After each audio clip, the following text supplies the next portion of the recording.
High, আজ আমার mini ব্লগের ডে 84 আর আজকে স্যাটারডে। বাড়ি এসে চা করতে গিয়ে দেখি মাম্মাম এক কড়াই আমের টক করেছে, যেহেতু গরম পড়েছে। আর আজকে না আমার অনেক কাজ ছিল অফিসের, তাই বাড়ি এসেও করতে হয়েছে। তারপর ভাবলাম একটু রেডি হই, বেরোবো। ও বাবা, কি বেরোবো, বাইরে অঝোরে বৃষ্টি। আর তারই মধ্যে ফুচকাওয়ালা এসছে, তাই বাবা দাঁড় করিয়েছে। বাইরে যেহেতু বেরোতে পারছি না, তাই বাড়িতেই ফুচকা কিনে খাবো, সেই জন্যই এই ফুচকা কিনেছি। আর আমাদের বাড়ির সবাই কিন্তু মোটামুটি ফুচকা খেতে ভালোবাসে। ভাই, অভি, বাবা, মাম্মাম, আমি, কেউ কম যাই না ফুচকা খেতে। আজকে যদিও বা মাম্মাম খাইনি, আমরা চারজনই খেয়েছি। আর নানান রকম এক্সপেরিমেন্টও করেছি। আর তারপর রাত্রি 10:30টার সময় অভির মনে হলো চল একটু ঘুরে আসি।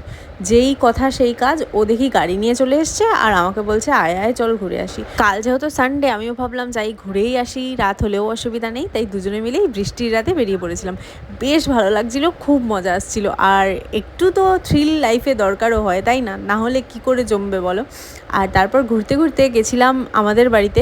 অ্যাকচুয়ালি মা আজকে লুচি তরকারি করেছিল, আর ফোন করে সেটা বলেও ছিল, কিন্তু বৃষ্টি হবে বলে আমরা না করে দিয়েছিলাম, যাব না।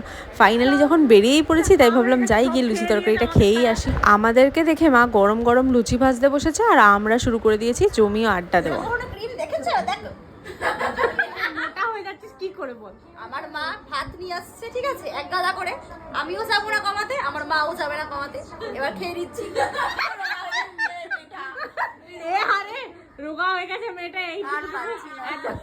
আজকে বোন আর ছোটু দুজনে একসাথে রাত্রে শোবে, দুজনে গল্পগুজব করবে, সেই জন্য সব আমাদের বাড়িতেই ছিল।